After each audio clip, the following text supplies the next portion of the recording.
No NBA tonight. Tonight for basketball is just some WNBA games. Obviously, there are games going on all around the world. There are some games like the Pro A season is kind of coming to a close. We're into the quarterfinals, I think, of that league. But when it comes to the WNBA, there are two big enough games on tonight. They're both on at the same time, which is kind of disappointing, especially because as far as draws are concerned, other than the rookies, the New York Liberty are one of the biggest draws, not named Caitlin Clark or Angel Reese, or the Aces, probably the next biggest draw, and they're playing on at the same time as Caitlin Clark. But Caitlin Clark has the schedule from hell. Like, they have given the Fever the schedule from hell. She's playing the Suns again. Tonight, she is up against the best defense in the WNBA again. The team that forced her into 10, I repeat, 10 turnovers in her first game. As well as that, like, Carrington, I'm pretty sure Carrington is playing.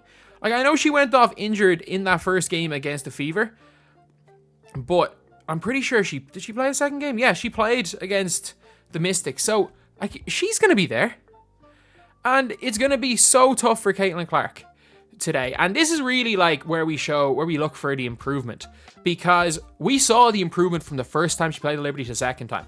And this is where there's three factors to the Indiana Fever being really good, because of how much Caitlin Clark needs to kind of be on the ball to be effective. Like, besides putting her in the corner isn't great. Like, Mitchell's not doing a great job at the point guard position, but there's three things. There are how her teammates play. Can they catch the ball? Because again, as I've said in other videos, these are good players. I just don't know what is wrong with them. Like, you don't go from being what Aliyah Boston was. You don't go from being what Mitchell was. Like, you don't. I'm trying to just see for their season stats and their shooting percentages, because Boston's barely hitting. He's barely scoring from around the rim, but they're still getting better. They're still getting way, way better. Like they're good basketball players. As much as they're not the level of the Liberty, they're probably not even at the level of Suns. They're good players.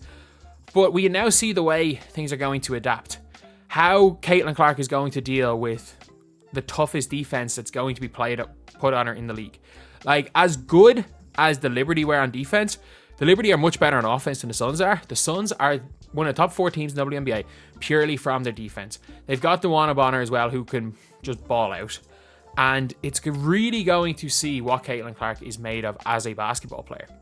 Because this is the first time she's not been head and shoulders better than everybody else. And even when she hasn't been head and shoulders better than everyone else, I don't think she's a significantly better basketball player than Paige Beckers as far as matching up guard wise.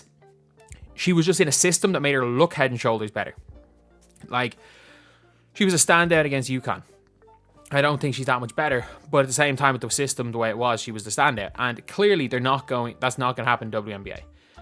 She's going to have to start hitting some of her shots. She's shooting a good percentage.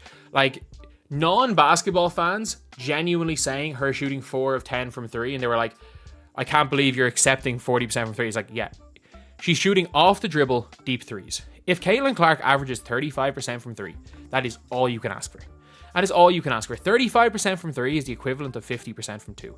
Or 33% from 3 is the equivalent of 50% from 2. And not a lot of people in the WNBA are shooting 50% from 2. Even a lot of the bigs aren't shooting that. Aliyah Boston's not shooting that. Angel Reese shooting 30% from the field.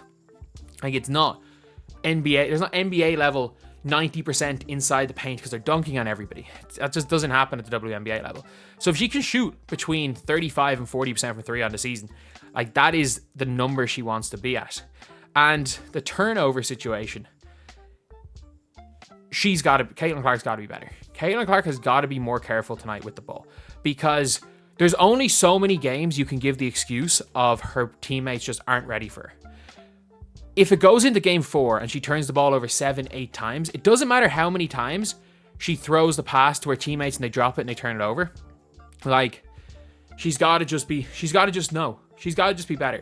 She's so used to the way she was passing the ball, hitting Kate Martin on the move, hitting, I forgot her name. Oh my God, who was the defensive guard? Oh my God, I forgot her name. Really good defensive guard. Not a falter. Completely blanked on the name. But, and then obviously the bigs were the bigs were constantly head on a swivel looking for Caitlin Clark at all times because they knew everything went through Caitlin Clark. It's very different at the WNBA level. And if her teammates aren't going to adjust to Caitlin Clark's got to adjust to her teammates. There's only so many games you can give the benefit of the doubt. Through 3 games, you're like, okay, yeah, she's been clearly the best rookie. She's clearly the best player on that team. She's clearly as good as advertised. But you can't... The definition of insanity is doing the same thing over and over again, expecting different results. If she's coming off screens in the same way, hitting her players with the same passes, while her forced, like, not even unforced turnovers that are her fault is probably a lot less than 10. She's probably averaging in turnovers her fault about 4 a game, but that's still too many. Like, she needs to get it down to around 4 or 5 turnovers. Just with the way the game is, like, you can't have an equivalent to NBA numbers and WNBA numbers. Just the way the game is, the physicality they allow, the way she's being defended, you have to give her 5 turnovers a game.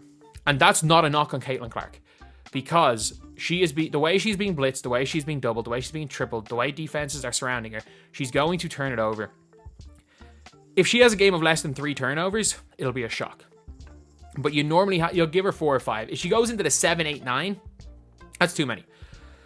Would you give her 5? You have to give her 4 or 5 turnovers a game, just because with the way the pressure is on her, there's going to be turnovers. But also, because of that pressure, she's going to get a lot of assists. So as long as the assist to turnover ratio, it's got to pick up a little bit.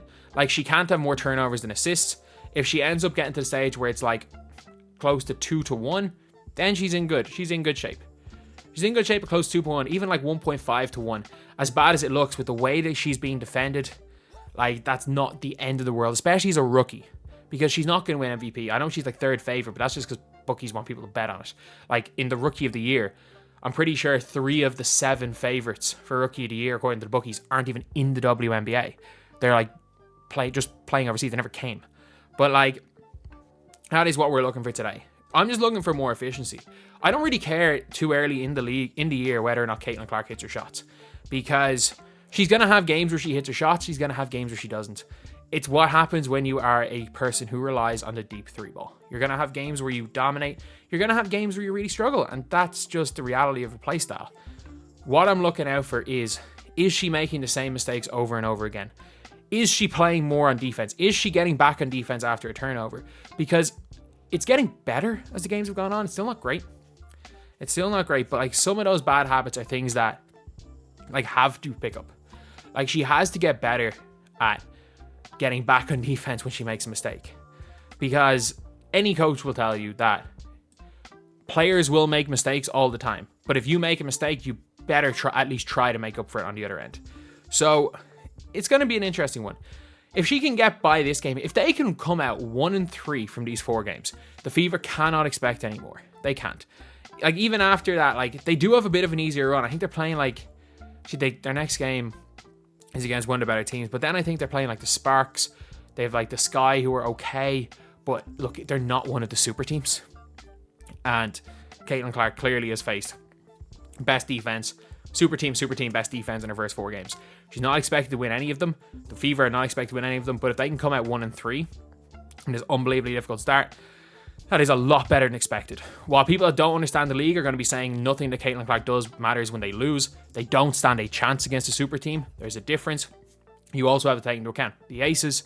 Everyone talking about the aces, this, aces, that. Oh, they're winners. Can't forget Asia Wilson's rookie year, they were so bad they got the first pick. And Kelsey Plum's rookie year, they were so bad they got the first pick. They got 3 first picks in a row. The Fever are going down that same route, except the Fever, just regardless of how they're playing, they just look lost. Are they going to win more than 13 games? Yeah, I think they will. They're going to be better than last year. And it's very hard to judge them based on this start. This start's going to go one of 2 ways for them. They're either going to come out of it and improve. They're going to come out of it looking better against the weaker teams. And then when they face teams aren't as strong as the teams they're playing, they're going to blitz them. Or they're going to head down, be demoralized. I don't know which is going to happen. Hope it's the former. Might be the latter. It's hard to tell, to be honest. But anyway, yeah, very interesting game tonight for Clark.